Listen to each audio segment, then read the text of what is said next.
بسم اللہ الرحمن الرحیم ایاک نعبد و ایاک نستعین۔ اللہ تیری عبادت کرتے ہیں اور صرف تیرے سے مدد مانگتے ہیں۔ میرے پاکستانیوں، آج میں نے آپ سے بڑی اہم بات کرنی ہے اپنے ملک کے مستقبل کے لیے، اور میں نے یہ فیصلہ کیا کہ یہ میں لائیو کروں گا۔ یہ ریکارڈڈ نہیں ہے، یہ آپ کے پاس لائیو جائے گی بات، اور اس کی وجہ یہ ہے کہ پاکستان ایک اس انگریزی میں کہتے ہیں ڈیفائننگ مومنٹ پہ ہے، ایک فیصلہ کن وقت پہ ہے کہ ہم نے دو راستے ہمارے سامنے ہیں، ہم نے کون سا راستہ لینا ہے۔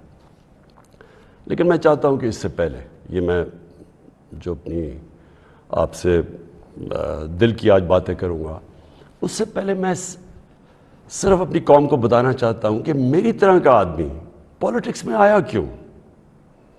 کیونکہ آپ اگر پولیٹیشنز کی زندگی دیکھیں تو ان کو کسی کو بھی کوئی پولیٹکس سے پہلے نہیں جانتا تھا۔ ان کی کوئی بڑے کم ایسے لوگ ہیں جنہوں نے زندگی میں کوئی چیز اچیو بھی کیا ہو۔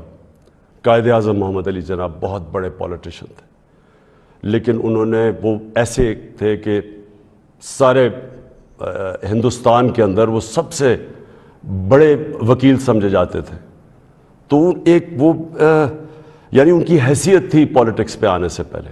لیکن آپ زیادہ تر لوگوں کو دیکھیں تو پولیٹکس میں تو سے پہلے کوئی ان کا نام بھی نہیں جانتا تھا۔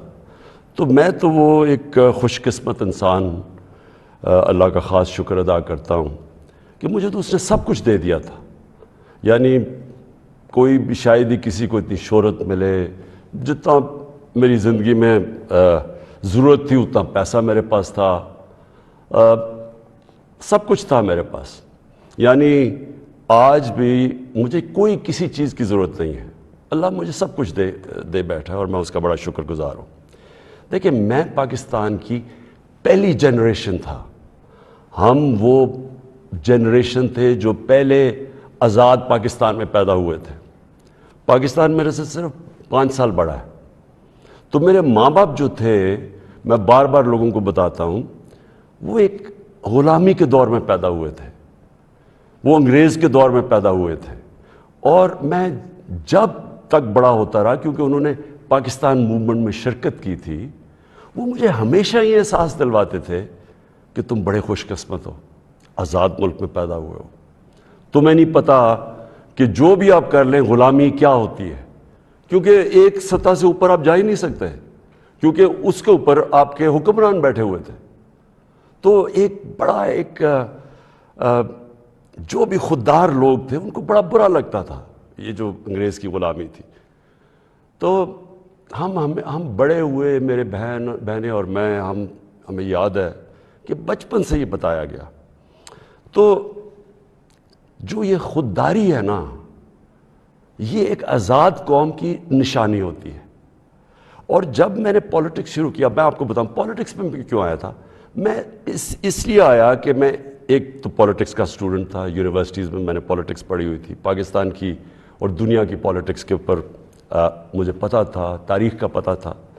میں اس نتیجے پہ آیا کہ ہمارا ملک کبھی بھی وہ ملک بن نہیں سکتا جو خواب تھی علامہ اقبال کی، اور جو قائد اعظم جیسا لیڈر، یعنی جس طرح انہوں نے جدوجہد کی اس خواب کے لیے کہ پتہ تھا کہ انہوں نے زندہ نہیں زیادہ دیر رہنا، اور اگر آپ ان کی تاریخ پڑھیں کہ جس طرح انہوں نے کیس لڑا پاکستان کا بیماری کی حالات میں، تو یہ ہمارے یہ فاؤنڈنگ فادرز تھے۔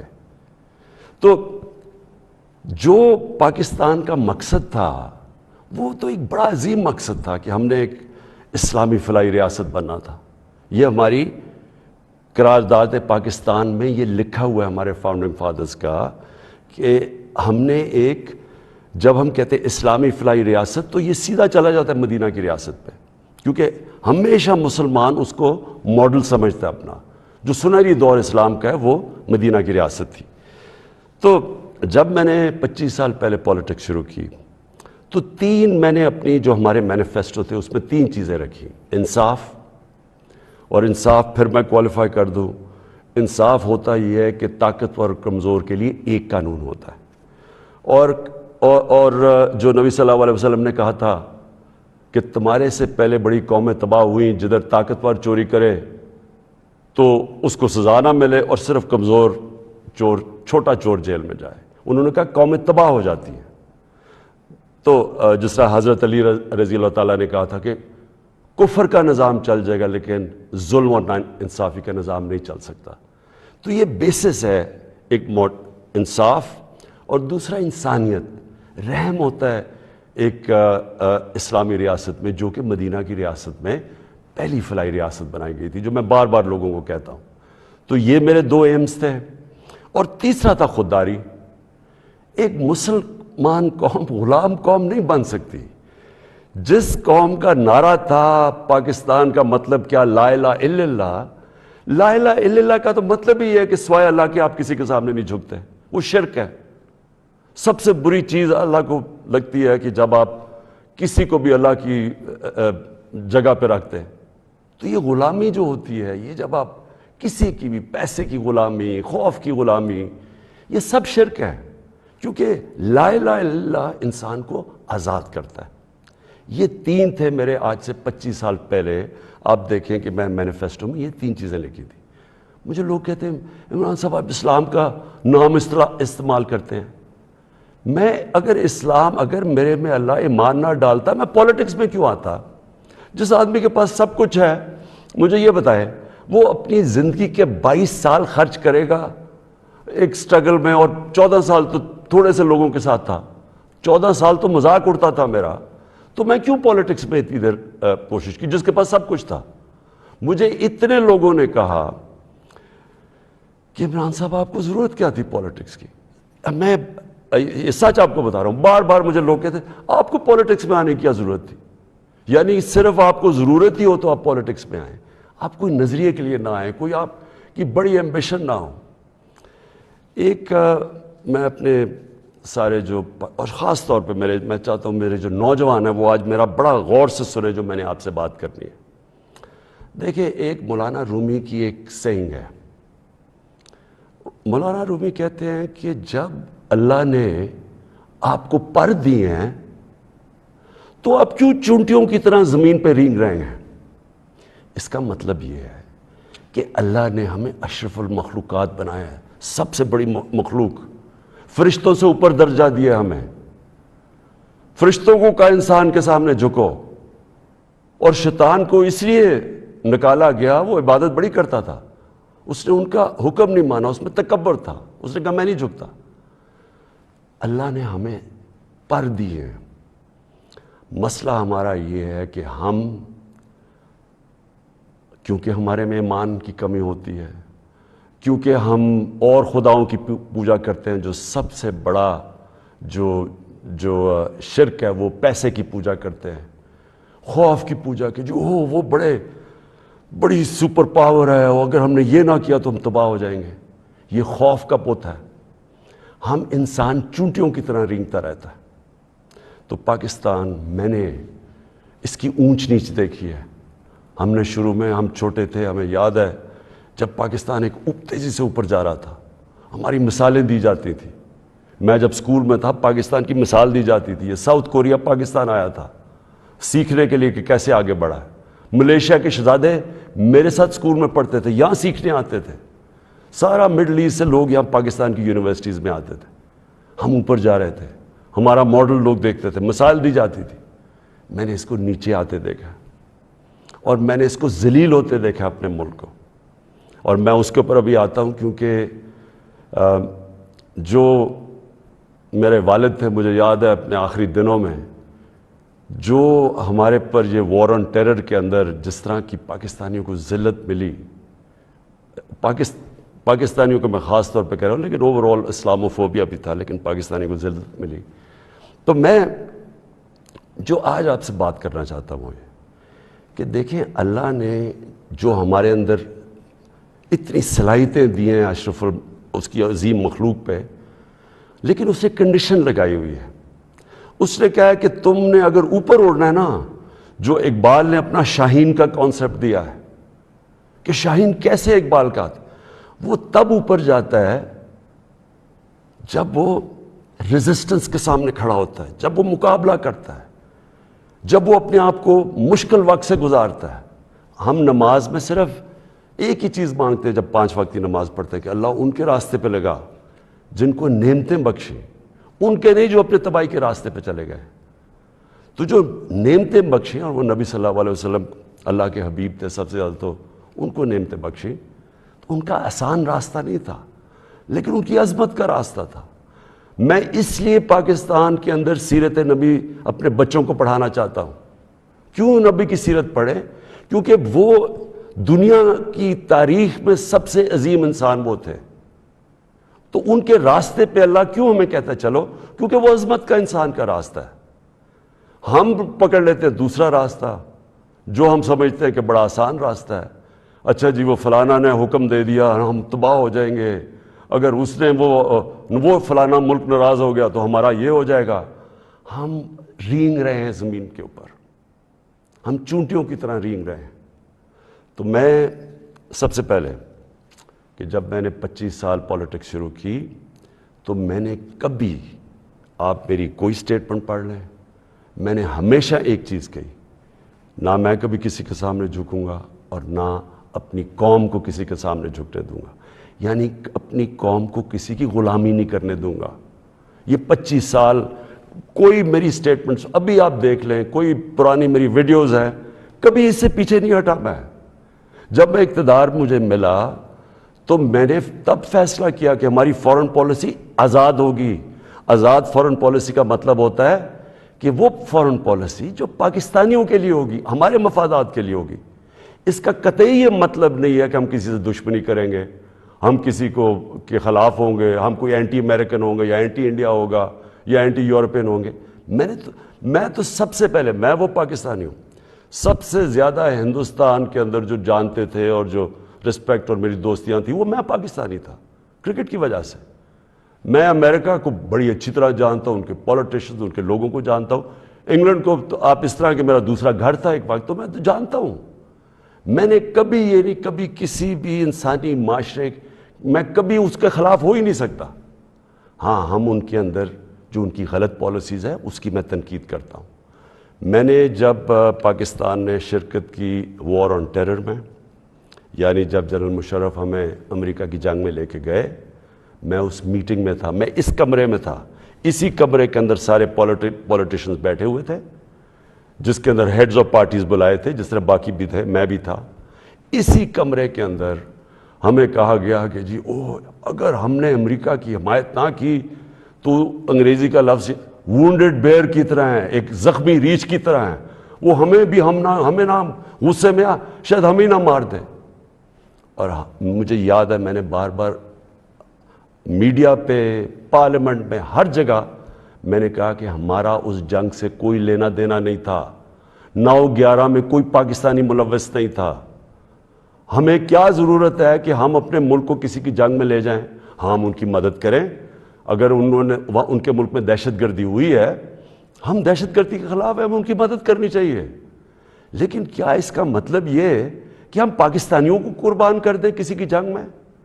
اور پھر ہم نے غلطی کیا کی؟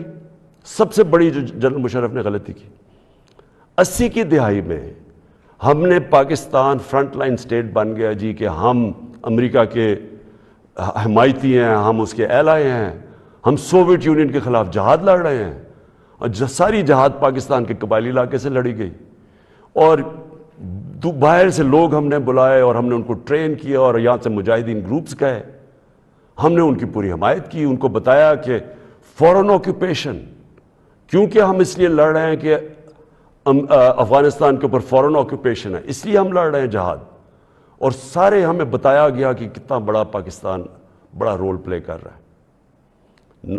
جیسے ہی وہ جہاد ختم ہوتی ہے، سوویت یونین ہارتا ہے، امریکہ یہاں سے چلا جاتا ہے، سوویت یونین ادھر چلا جاتا ہے، اور 2 سال کے بعد وہی امریکہ جو ہمارا دوست تھا، جس کے لیے جو ہم اکٹھے جنگ لڑ رہے تھے، وہ ہمارے اوپر سینکشن لگا دیتا ہے، پریسلر سینکشنز۔ 9/11 آ جاتا ہے، پاکستان کی پھر امریکہ ضرورت پڑ جاتی ہے. یہ جو ابھی میں نے آپ کو کہا کہ اسی کمرے کے اندر فیصلہ ہو رہا ہے کہ جی ہم امریکہ کی ہمیں حمایت کرنی چاہیے. ہم نے کہا کہ ہاں ٹھیک ہے, حمایت یہاں تک ٹھیک ہے کہ ہم سارے دہشت گردی کے خلاف ہیں, ان کے خلاف ایکشن لیں, لیکن جو حمایت ہم نے کی,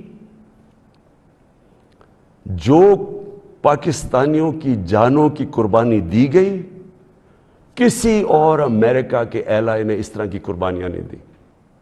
کوئی نیٹو بھی امریکہ کے ساتھ تھا, کوئی ایک ملک بتائیں جو 80,000 اپنے لوگ مروا لے, جس کا سارا قبائلی علاقہ, اور میں یہ آج پھر سے کہنا چاہتا ہوں, دیکھیں میں قبائلی علاقے کو باقیوں سے بہتر جانتا ہوں, میں نے وہ سارا قبائلی علاقہ پھرا ہوا ہے, میں نے کتاب لکھی ہوئی ہے, میں اس کی تاریخ جانتا ہوں. قبائلی علاقہ پاکستان میں سب سے پرامن علاقہ تھا, وہاں کرائم ہوتی نہیں تھی, کوئی ان کے ریکارڈ میں, یعنی ہمیشہ سے وہ کرائم فری ایریا تھا. جو قبائلی علاقے کے لوگوں سے ہوا ہماری اس جنگ میں شرکت کرنے سے, آپ اندازہ نہیں لگا سکتے کہ وہ لوگوں کے اوپر, بیچاروں کے اوپر کیا گزری.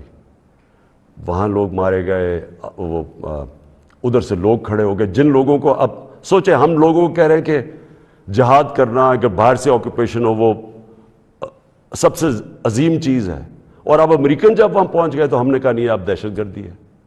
اب ظاہر ہے وہ لوگوں کو آپ 10 سال میں ایک طرف سے دوسری طرف تو نہیں لے جا سکتے تھے, وہ انسان تھے, ان کو ہم نے یہ بتایا ہوا تھا کہ یہ جہاد ہے.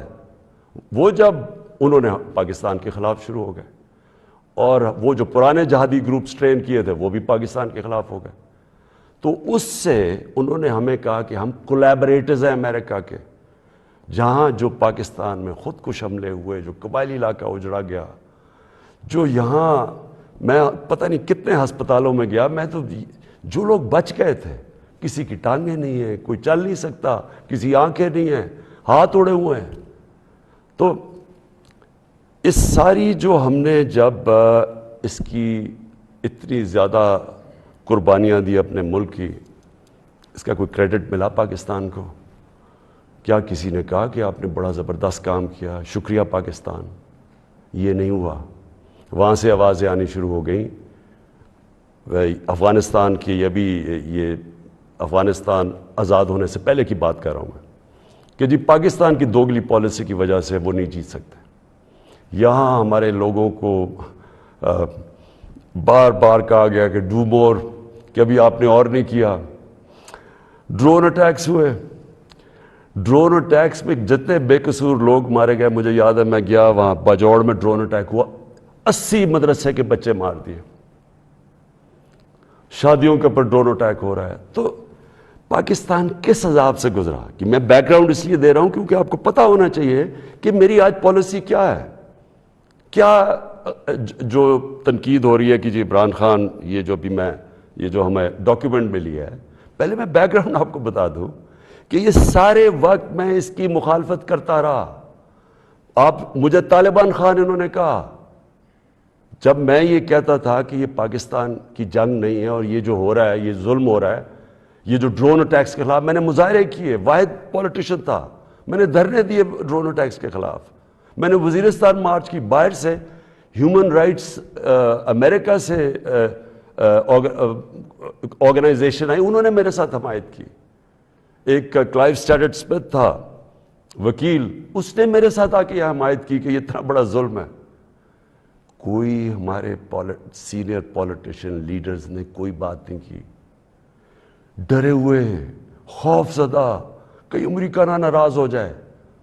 کون سے قانون میں یہ لکھا ہوا ہے کہ آپ کا اپنا, جس کے لیے آپ جنگ لڑ رہے ہیں, وہی آپ کے ملک میں آئے, ڈرون اٹیک کرے, جج جوری ایکسیکیوشنر, یعنی وہی فیصلہ کرے کون دہشت گرد ہے, اس کو مار دے, کوئی پتہ نہ تحقیق ہو کہ جی کوئی بے قصور آدمی تھا یا واقعی دہشت گرد تھا.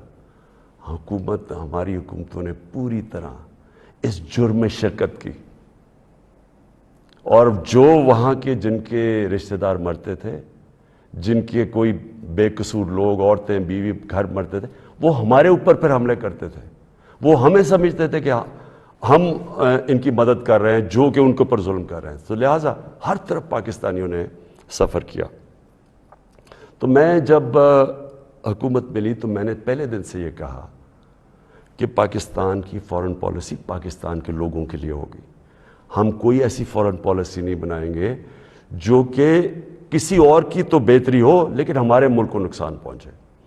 کہ یہ کسی کے خلاف نہیں تھی, یہ اینٹی امریکن یا اینٹی یورپین, اینٹی انڈین بھی نہیں تھی. انڈیا کے خلاف صرف جب انہوں نے کشمیر کے اوپر انٹرنیشنل قانون توڑا, جب انہوں نے کشمیر کا سٹیٹس لیا 5 اگست 2019 میں, تب میں نے ان کے خلاف بات کی اور ہر فورم پہ کی. لیکن میں نے کوشش اس سے پہلے پوری کی ہندوستان سے دوستی کی. تو میں آج جو آپ کے پاس یہ ساری بات کرنے کے لیے اس لیے آیا ہوں کہ ابھی ہمیں 8 مارچ کو یا اس سے پہلے 7 مارچ کو ہمیں ایک امریکہ نے ایک باہر سے ملک نے, میں نام مطلب میرا کہ کسی اور باہر سے ملک سے ہمیں میسج آتی ہے,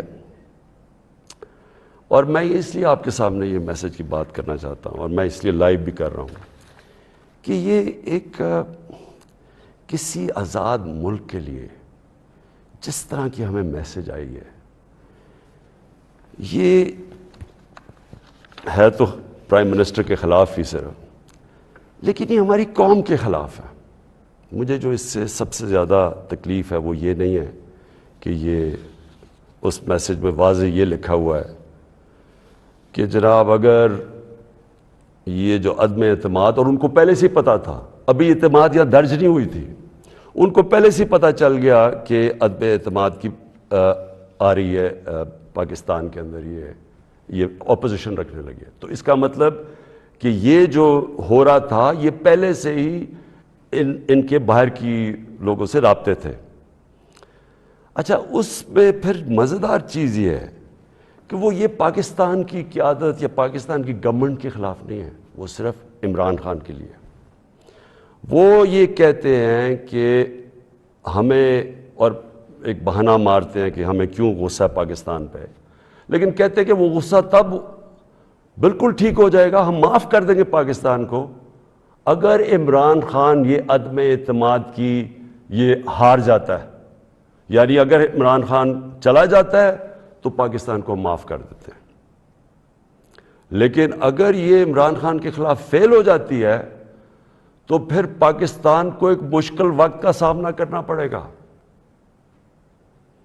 دیکھیں, جو پھر سے میں یہ کہتا ہوں کہ ایک الیکٹڈ پرائم منسٹر کے خلاف کوئی بھی دوسرا ملک یہ اس طرح, اور یہ ریکارڈڈ ہے, یہ میں آپ کو یہ بتا دوں کہ یہ نہیں کہ یہ میں دیکھ رہا ہوں کئی میڈیا کے لوگ اس کو کور کرنے کی کوشش کر رہے ہیں کہ جی وہ ایسا نہیں تو فلانا نہیں تو وہ پتہ نہیں, یہ نہیں.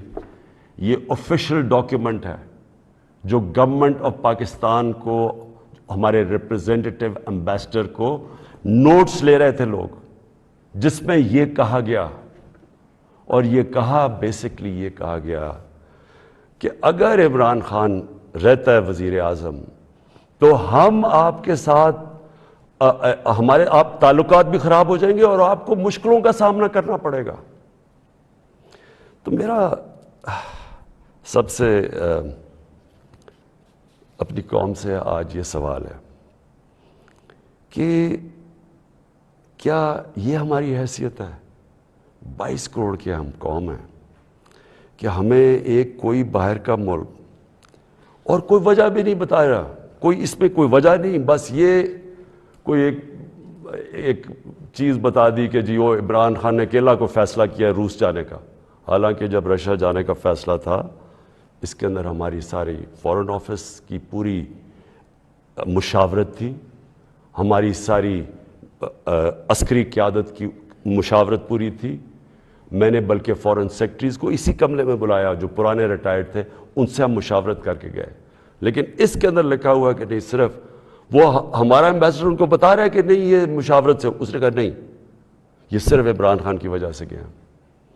اور پھر انہوں نے یہ جو باقی لکھا کہ اگر جب تک وہ ہے تو ہمارے تعلقات اچھے نہیں ہو سکتے. اب میرا سوال یہ ہے کہ وہ اصل میں یہ کہہ رہے ہیں کہ یہ جب جائے گا تو جو باقی جو آئیں گے واپس, جو دوسرے عمران خان کی جگہ آئیں گے, ان سے ہمیں کوئی مسئلہ نہیں ہے. تو میں اصل اپنی قوم کے سامنے یہ چیز رکھنا چاہتا ہوں. میرا یہ جو آج آپ سے بات چیت کرنے کا ہے, یہ تو نہیں ہے کہ کوئی باہر سے ایک ملک چلے یہ کہہ دے کہ ہاں جی ہمیں نہیں پسند آپ کی فورن پالیسی, پتہ نہیں کوئی وجہ کیا بتا رہا ہے کہ جی آپ روس چلے گئے, وہ تو اور یورپین لیڈرز بھی روس چلے گئے تھے, لیکن خاص پاکستان کو کہ آپ کیوں چلے گئے ہیں, جس طرح کہ ہم کوئی ان کے نوکر ہیں. لیکن جو اس میں سب سے ڈسٹربنگ چیز کیا ہے کہ ان کے رابطے ان لوگوں سے ہیں جن کے ذریعے یہ ساری سازش ہوئی ہے, جو یہاں بیٹھے ہوئے ہیں. اور یہاں کون بیٹھے ہوئے ہیں؟ 3 اسٹوجز. اسٹوجز کا مطلب ہوتا ہے جو کہ بڑے وفادار غلام ہوتے ہیں. یہ وہ لوگ ہیں. اب یہ ذرا سن لیں کہ یہ چاہ کیا رہے ہیں. یہ چاہ یہ رہے ہیں کہ عمران خان جائے, لیکن اگر یہ آ جائیں واپس, یہ جو ابھی جنہوں نے عدم اعتماد کیا ہوا ہے, تو پھر سب ٹھیک ہو جائے گا. تو سب سے پہلا میرا سوال یہ ہے کہ کیا یہ اپنے ملک کے اندر اجازت دیں گے کسی کو قیادت میں آنے کے لیے جن کے اوپر نیب کے کیسز ہوں, جن کے اوپر اربوں روپے کے کیسز ان کی عدالتوں میں ہوں, وہ جو کہ ایک مجرم ڈکلیئر کر دیا گیا پاکستان کی عدالت نے, جو کہ جھوٹ بول کے بھاگا ہوا ہے. کیا وہ ان لوگوں کو جن کے اوپر باہر ان کے ملکوں میں, باہر کے ملک مضمون لکھے ہوئے ان کی چوری کے اوپر, کرپشن پہ, BBC کی 2 ڈاکیومنٹریز آئی ہوئی ہیں ان کی چوری کے اوپر, کیا اپنے ملک میں اس طرح کے لوگوں کو ایک قیادت پہ آنے دیں گے؟ اور اگر اپنے ملک میں اتنی سی جھوٹ بولنے پہ یہ نکال دیتے ہیں ایک پرائم منسٹر کو, ہیرلڈ میک ملن تھا, جھوٹ بولنے میں اس کو نکال دیا. چھوٹی چھوٹی چیزوں کے اوپر وہ اتنا اپنے لوگوں کا, ان کا جو اخلاقی معیار ہے وہ اس سطح پہ ہے, چھوٹی سی چیز پہ وہ نکال دیتے ہیں. تو ہمارے ملک میں جو کہ نیب میں اربوں روپے کے کیسز ان کے, اور اب نہیں 30 سال سے ان کے اوپر کیسز ہیں. پہلے جو کیسز تھے وہ جنرل مشرف نے ان کو NRO دی, وہ سارے کیسز معاف کروائے. پھر یہ 10 سال میں مزید اور کیسز چڑھ گئے اربوں روپے کے. ان کو یہ کہہ رہے ہیں کہ وہ ٹھیک ہے, وہ ٹھیک ہے, لیکن عمران خان ان کو پسند نہیں ہے. مجھے جو اگلی چیز سمجھ نہیں آ رہی, اور میں یہ اپنی قوم سے پوچھنا چاہتا ہوں کہ جب ان کو بھی پتہ ہے, کیونکہ یہ یاد رکھنا میرے پاکستانیوں کہ جب ان کی جو انٹیلیجنس ہوتی ہے وہ ساری بیک گراؤنڈ پتہ ہوتا ہے ہر کا. میرا ان کو سب پتہ ہے, ان سارے جتنے بھی پولیٹیکل لیڈرز ان کی سب بیک گراؤنڈ پتہ ہے. ان کو ان کی ایک ایک چیز پتہ ہے کہ ان کے کتنے پیسے ملک کے کس اکاؤنٹس میں پڑے ہوئے ہیں بیرون ملک. ان کو سب پتہ ہے کہ ان کی پراپرٹیز بینامی جو انہوں نے باہر لی ہوئی ہیں بڑی بڑی اربوں اربوں روپے کی, ہر ڈیٹیل ان کے پاس ہے. ایک ہمارا ینگ پولیٹیشین ہے, ایک کتاب ہے رون سوسکن کی دا وے آف دا ورلڈ. اس کتاب میں وہ لکھتا ہے کہ ان کی نیشنل سیکیورٹی جو تھی وہ ٹیپ کر رہی ہے, اس کی والدہ اس کو ٹیلی فون کر کے بینک اکاؤنٹس بتا رہے ہیں, یعنی ادھر تک ان کو پتہ ہے. تو ہمارے یہ جو اب یہ 3 لوگ ان کو جو پسند آ گئے ہیں, ان کی کیا خاصیت ان کو پسند آئی ہے؟ یہ کہ ان جنرل مشرف کے سالوں کے اندر 11 ڈرون اٹیک تھے. ان دونوں کے یہ بلکہ سارے یہ تینوں اکٹھے اقتدار میں تھے. ان کے 10 سال میں اس ملک میں 400 ڈرون اٹیکس ہوئے. ایک دفعہ ان کے منہ سے نہیں نکلا کہ مذمت کرتے ہیں ہم. حامد کرزئی مجھے یاد ہے افغانستان میں جب ان کے ڈرون اٹیک یا وہاں بمباری سے افغانستان کے بے قصور لوگ مرتے تھے, وہ مذمت کرتا تھا. جدھر افغانستان میں فورن فوجیں تھیں, یہاں ہم بیٹھے ہوئے ہیں 400 ڈرون اٹیکس میں ایک دفعہ کسی نے مذمت نہیں کی. اس لیے ان کو یہ سوٹ کرتے ہیں. مولانا فضل الرحمان کی ایک وکی لیکس کیا تھی کہ ایک جس طرح پینما پیپرز کا انکشاف ہوا تھا, یہ ایک انٹرنیشنل انکشاف ہوا تھا, لیک ہو گئے تھے سیکرٹ پیپرز یا ڈاکیومنٹس.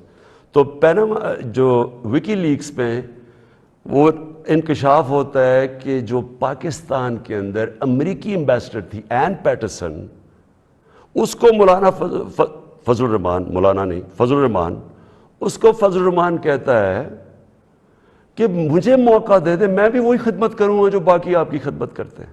یہ وکی لیکس میں تھا. نواز شریف کا برکا دت کی کتاب میں ہے کہ وہ نیپال کے اندر نریندر مودی سے چھپ چھپ کے مل رہا تھا اپنی فوج سے بچنے کے لیے. ڈان لیکس میں کیا تھا؟ ہندوستان کو میسیجنگ ہو رہی تھی کہ جناب میں فوج کے ساتھ، اگر فوج یہ کریے تو فوج کریے، میں نہیں کر رہا. یہ سوچیں، کبھی آپ سوچ سکتے ہیں کہ میرے آرمی چیف کو، جنرل باجوہ کو کوئی باہر کی قوت کہے کہ جی یہ دہشت گرد ہے، اور میں چپ کر کے بیٹھا رہا ہوں اور وہ میری تعریف کرے اور اس کو برا بھلا کہے. جنرل راحیل شریف کو نریندر مودی دہشت گرد کہہ رہا تھا، دہشت گرد کا چیف، اور نواز شریف سے دوستی تھی اور شادیوں پہ انویٹیشن تھی. یہ ان لوگوں کو یہ چاہتے ہیں. آصف زرداری کا باب وڈورڈ کی کتاب کے اندر ہے کہ ان کے سی آئی اے چیف جب ان سے کہتا ہے، وہ کولیٹرل ڈیمیج کی بات کی، کولیٹرل ڈیمیج کا مطلب کہ جب بم گرتا ہے تو بے قصور لوگ مارے جاتے ہیں، تو اس کو کہتا ہے کہ فکر نہ کریں اگر ڈرون اٹیک میں بے قصور لوگ مارے جاتے ہیں مجھے نہیں فرق پڑتا. یہ پاکستان کا پریزیڈنٹ کہہ رہا ہے دوسروں کو، جس کو تھوڑا سا، اور کتاب میں وہ لکھتا ہے کہ وہ حیرت انگیز حیرت آتی ہے کہ یہ کیسے ملک کا صدر بات کر رہا ہے. اس طرح کے لوگ ان کو پسند ہے. اور شہباز شریف، اس کی سٹیٹمنٹ کہ جی عمران خان نے بڑی غلطی کی ایبسلوٹلی ناٹ کہہ کے، یعنی یہ جو ان کے دور میں ایبسلوٹلی ناٹ کیا تھا، میں نے صرف یہ بات کہی کہ ہم امن میں آپ کے ساتھ ہیں، ہم جنگ میں آپ کے ساتھ نہیں ہیں، ہم کسی کانفلکٹ میں آپ کے ساتھ، لیکن جو بھی آپ امن افغانستان میں کہیں چاہتے ہیں ہم ساتھ ہیں آپ کے. میری پالیسی آپ میں بتاؤں کہ کیونکہ ہم انڈیپینڈنٹ ہیں، یعنی ہم ایک انڈیپینڈنٹ فارن پالیسی چاہتے ہیں، ہماری کریڈیبلٹی ہوتی ہے کہ ہم ثالث کا کردار پلے کر سکتے ہیں. وہ صرف تب ہوتی ہے جب آپ لوگ سمجھیں کہ آزاد ہے آپ کی فارن پالیسی. جب لوگ پہلے سے سمجھتے ہیں کہ جی جدھر سے حکم آئے گا آپ نے وہی کرنا ہے، آپ کو اتنی بھی شرم نہیں ہے کہ آپ کے ملک میں بمباری کر رہا ہے آپ کا دوست اور آپ کے لوگ مرے اور آپ اس کو نہیں کچھ کہہ سکتے، کس نے آپ کی کیا کریڈیبلٹی ہو رہی ہے اور دنیا نے کیا عزت کرنی ہے آپ نے. جب ہم یہ وار آن ٹیرر میں حصہ لے رہے تھے، بیرون ملک پاکستانیوں سے میرا تعلق بہت ہے. کبھی ان سے پوچھے کہ ان کو کس ذلت کا سامنا کرنا پڑا. ایئرپورٹس کے اوپر ان سے کیا ہوتا تھا، پکڑ پکڑ کے ان کو ڈیٹین کر دیتے تھے، عام بے قصور لوگوں کو پکڑ کے پاکستانی کو جیل میں ڈال دیتے تھے باہر کی ملکوں، جبکہ یہاں ہم ان کے لیے جنگ لڑ رہے ہیں، باہر پاکستانی دشمن بنے ہوئے ہیں. کبھی کسی سے پوچھے کہ ان بیچاروں سے کیا، کتنے پاکستانیوں کو جیلوں میں ڈالا گیا، کسی نے کوئی بات کی، کسی نے ان کے لیے سٹینڈ لیا. تو میں جب یہ فوراً، میں کسی کے اگینسٹ نہیں بات کرتا، میں صرف یہ کہتا ہوں کہ میری جو سب سے بڑی ذمہ داری ہے وہ میرے 22 کروڑ لوگ ہیں، میں ان کے لیے فارن پالیسی بناؤں گا. تو یہ جو شہباز شریف کہتے ہیں ایبسلوٹلی ناٹ، میں نے نہیں کہنا تھا، کیونکہ آپ کا تو پاور میں آنے میں مقصد ہی کچھ اور ہے. آپ نے کب پاکستانیوں کے لیے سٹینڈ لیا؟ بتائے کتنی دفعہ یہ جب بمباری ہو رہی تھی آپ کے منہ سے آواز نکلی، اور آپ کے بھائی صاحب کبھی بات کر ہی نہیں سکتے کیونکہ آپ کے سارے جو اربوں روپے سب پتہ ہے ان کو کدھر پڑے ہوئے ہیں. اور دوسری چیز یہ کہا کہ جی یہ جو ڈاکیومنٹ ہے یہ ٹھیک ہی نہیں ہے، اگر یہ ٹھیک ہو جاتی تو آپ ہمارے ساتھ آ جاتے. تو آج نیشنل سیکیورٹی پارلیمنٹ کی کمیٹی کے اندر جب رکھی گئی، کیوں نہیں آپ نے آ کے دیکھی؟ ہم نے یہ ڈاکیومنٹ، پہلے لوگوں نے کہا کہ نہیں جی یہ ٹھیک نہیں، یہ مذاق اڑایا گیا، جی جعلی ہے. پہلے میں نے کیبنٹ میں رکھی، ساری کیبنٹ کو بتایا گیا، منٹس کیبنٹس کے بنے کیونکہ سب سے ٹاپ فورم پاکستان کا وہ ہے. اس کے بعد نیشنل سیکیورٹی کونسل کی میٹنگ کی، میں نے سارے اپنے سروس چیف سب کے سامنے رکھی وہ ڈاکیومنٹ. اس کے بعد یہ پارلیمنٹ کی کمیٹی کے اندر لے کے گیا اور سینئر جرنلسٹ کو ہم نے بتایا، صرف یہ کہنے کے لیے کہ یہ کوئی ڈاکیومنٹ کوئی پبلک کو یعنی اکسانے کی بات نہیں ہے. یہ جو میں نے آپ کو بتایا اس سے زیادہ یہ خوفناک اس میں چیزیں اس ڈاکیومنٹ کے اندر. میں اب آخری بات پہ آنے لگا ہوں، اور وہ یہ ہے کہ ہماری اب سنڈے کو ووٹ دی جائے گی. اس سنڈے کو اس ملک کا فیصلہ ہونے لگا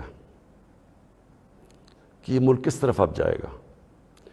کیا وہی غلامانہ پالیسی، کرپٹ لوگ جن کے اوپر 30 سال سے کرپشن کے کیسز ہیں، نیب میں ان کے کیسز پڑے ہیں. بدقسمتی سے کوئی اور ملک ہوتا جس کے اندر یہ انصاف کا نظام زیادہ طاقتور کو قانون کے نیچے لانے جن کی صلاحیت ہے، اور جو بھی خوشحال ملک ہیں دنیا میں، جو بھی جن ملکوں کے اندر غربت نہیں ہے، خوشحالی ہے، جو پروگریس کر چکے ہیں، ترقی یافتہ ملک ہیں، ان سارے ملکوں کی ایک چیز آپ کو کامن ملے گی کہ طاقتور مجرم کو ان کی صلاحیت ہوتی ہے قانون کے نیچے لانے کی. ہمارا ابھی تک انصاف کے نظام میں وہ صلاحیت نہیں ہے. یہ ہماری بڑی بدقسمتی ہے کہ اربوں روپے کے ان کے پاس کیسز ہیں، کچھ نہیں ہو رہا. تو کیا قوم ان کو پھر جو 30 سال سے کہہ رہے ہیں، اچھا کہہ رہے جی عمران خان نے ملک بڑا خراب، آج کیوں یہ سارا کر رہے ڈرامہ عمران خان نے ملک خراب کر دیا؟ عمران خان تو ابھی 3.5 سال ہوئے، 30 سال سے تو آپ باریاں لے رہے ہیں اس ملک کے اوپر. تو یہ اگر ملک خراب تھا، یہ اگر حالات برے تھے تو یہ کیا 3.5 سال میں ہو گئے ہیں؟ اور میں چیلنج کرتا ہوں کہ 3.5 سال میں جو ہم نے کیا ہے کسی بھی فورم، انڈیپینڈنٹ ماہرین کو آپ بٹھائے ان سے پوچھیں، میں چیلنج کرتا ہوں کہ 3.5 سال میں جو پاکستان میں ہوا ہے ان کے کسی دور میں نہیں ہوا. تو یہ جو اب سارے اکٹھے ہیں، یہ اب قوم نے فیصلہ کرنا ہے کہ کیا یہ جو ووٹ ہونی ہے سنڈے کو، اس میں کون کدھر جائے گا. مجھے لوگوں نے کسی نے کہا جی وہ عمران خان آپ ریزائن کر دیں. میں ریزائن کر دوں؟ میں جو میرے ساتھ کرکٹ کھیلتے تھے وہ ساری دنیا 20 سال جو میں کھیلی ہے، آخری گیند تک میں مقابلہ کرتا ہوں. میں کبھی ہار زندگی میں نہیں مانی. میں تو ووٹ کا جو بھی رزلٹ ہو جائے آپ دیکھیں گے کہ میں تو اس کے بعد اور زیادہ تکڑا ہو کے سامنے آؤں گا جو بھی رزلٹ ہو. لیکن میں یہ دیکھنا چاہتا ہوں اس دن، یہ میں چاہتا ہوں میری ساری قوم دیکھے کہ کون جا کے اپنے ضمیر کا سودا کرے گا وہاں. اگر کوئی یہ کسی کو کہنے کی کوشش کر رہا ہے نا کہ جی ہمیں ایک دم پتہ چلا کہ عمران خان تو یہ تو بہت ہی نااہل یا برا تھا، آپ کو ریزائن کرنا چاہیے تھا. ہم جمہوریت کے اندر لوگ ریزائن کرتے ہیں. لوگ تب نہیں کرتے کہ جب آپ دیکھیں کہ 20-25 کروڑ روپے آپ کو آفر ہو رہا ہے اور آپ چلے جائیں، اور وہ پیسہ جو پہلی چوری کا پیسہ جس سے خریدا جا رہا ہے لوگوں کو، ساری قوم کے سامنے یہ ہو رہا ہے. وہ جگہ بنی ہوئی ہیں جدھر میریٹ کے اندر یا سندھ ہاؤس کے اندر یہ تماشا چل رہا ہے ساری قوم کے سامنے. میں تو یہ پوچھنا چاہتا ہوں کہ ہمارے نوجوانوں کو ہم آج کیا سبق دے رہے ہیں؟ ہم کیا ان کو بتا رہے ہیں کہ یہ ہمارے جو پبلک ریپرزینٹیٹیو ہیں ان کی قیمتیں لگی ہوئی ہیں؟ یہ ساری قوم کے سامنے ہو رہا ہے. یہ کوئی چھپی بات نہیں ہے. آپ الٹا بھی لٹک جائیں، کوئی یہ نہیں مانے گا کہ ان 3 لوگوں کے پاس کوئی اس لیے جا رہا ہے کہ یہ تو بڑے کوئی نظریاتی لوگ ہیں. کوئی نہیں ماننے لگا کہ یا آصف زرداری یا شہباز شریف، نواز شریف یا فضل الرحمان یہ کوئی نظریاتی لوگ ہیں. سب ان کو جانتے ہیں. صرف انہوں نے جو اپنے خلاف سٹیٹمنٹس دی ہوئی ہیں وہ 20 سال ذرا دیکھ لیں تو آپ سمجھ جائیں گے کہ یہ کوئی نظریاتی نہیں ہو رہا. یہ صرف اور صرف ضمیروں کا سودا ہو رہا ہے. یہ اپنے ملک کا سودا ہو رہا ہے. یہ اپنے ملک کی ساورنٹی کا سودا ہو رہا ہے. اور یہ جو ہوگا، میں ابھی بھی لوگوں کو یہ، کیونکہ مجھے ابھی بھی امید ہے کہ جو ہمارے لوگ اپنا سودا کر کے وہاں بیٹھے ہوئے ہیں، میں ابھی بھی آپ سے یہ کہتا ہوں کہ ہمیشہ کے لیے یہ آپ کے اوپر ایک مور لگنے لگی ہے. یہ نہ لوگوں نے آپ کو معاف کرنا ہے، نہ لوگوں نے آپ کو بھولنا ہے. نہ آپ کی اس بات کو معاف کرنا ہے، بھولنا ہے، نہ جو لوگ آپ کو ہینڈل کر رہے ہیں نہ ان کو معاف کرنا ہے اور بھولنا ہے لوگوں نے. یہ ہمیشہ کے لیے لوگ یاد رکھیں گے کہ آپ نے اپنے ملک کا سودا کیا. ایک بیرون ملک سازش جو یہاں لوگوں کے ساتھ مل کے ایک وہ گورنمنٹ جس کی آزاد فورن پالیسی تھی اس کو گرانے کی کوشش کی گئی. یہ کوئی آپ کو معاف نہیں کرے گا. ہمارے بر صغیر کی تاریخ کیا ہے؟ میر جعفر اور میر صادق کون تھے؟ یہ وہ لوگ تھے جنہوں نے انگریزوں کے ساتھ مل کے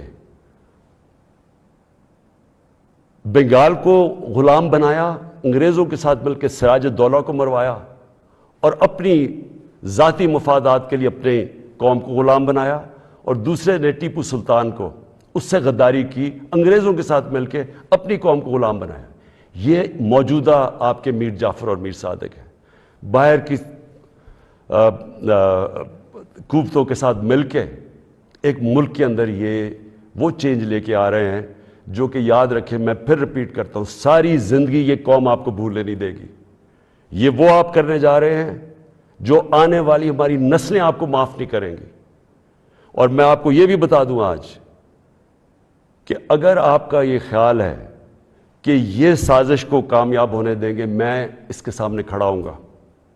میری یہ اپنی قوم سے کمٹمنٹ ہے کہ ہمیشہ جب تک میرے میں خون ہے میں اس کا مقابلہ کروں گا۔ میری زندگی کو تو کوئی فرق نہیں پڑنے لگا، میں اپنے گھر میں رہتا ہوں، میں اپنے خرچے برداشت کرتا ہوں، میرا تو کوئی کیمپ آفس نہیں ہے، میرے تو آگے کوئی فیکٹریاں نہیں بنائیں۔ نواز شریف نے اتنے دور میں 18 فیکٹریاں بنا لی تھی سرکاری بینکوں سے پیسے لے کے، اور پھر بعد میں وہ قرضے معاف کروا لیے۔ نہ میرے کوئی رشتہ دار پالیٹکس میں ہے، میں اپنے گھر میں رہوں گا، اپنے گھر میں رہتا ہوں۔ لیکن اس قوم سے یہ جو غداری ہو رہی ہے اور یہ جو ہونے جا رہی ہے سنڈے کو، میں یہ چاہتا ہوں کہ ایک ایک لوگوں کا، ایک ایک غدار کی آپ شکل یاد رکھنا۔ یہ جتنا بھی ہے کہ اپنے لوگوں کو بتانے کی کوشش کریں کہ جی وہ ہو ایک دم ہمیں پتہ چلا ہے کہ یہ کیا ہوا ہے، یہ کتنا برا وقت گزرا تھا، لوگ آپ کی کوئی بات ماننے نہیں لگے۔ یہ قوم جو ہے، میں پھر سے ریپیٹ کرتا ہوں آپ کو، میں آخری بات کہنے لگا ہوں، یہ قوم نہ یہ بھولے گی، نہ آپ کو معاف کرے گی، نہ جو لوگ آپ کے پیچھے ان کو معاف کرے گی۔ اور یہ اگر آپ کا کسی کا خیال ہے کہ عمران خان چپ کر کے بیٹھ جائے گا، کسی خوش فہمی میں نہ رہے۔ میرے میں اللہ نے مقابلہ کرنے کی صلاحیت دی ہے، ساری زندگی میں نے مقابلہ کیا ہے۔ میں کوئی وہ آدمی نہیں جس نے بیٹھے بیٹھے کسی نے پرچی دکھائی کہ جی مجھے تو پرچی میں پارٹی وراثت میں مل گئی ہے، یا میرا کوئی باپ کچھ تھا، یا میرا کوئی فلانا کچھ تھا، یا میں سریا لگاتے لگاتے جنرل جلانی کے گھر پہ مجھے کوئی وزارت مل گئی اور پھر چیف منسٹر۔ میں نے سٹرگل کر کے یہاں پہنچا ہوں، مجھے سٹرگل کرنی آتی ہے، مقابلہ کرنا آتا ہے۔ میں کسی صورت اس سازش کو کامیاب نہیں ہونے دوں گا۔ پاکستان پائندہ باد۔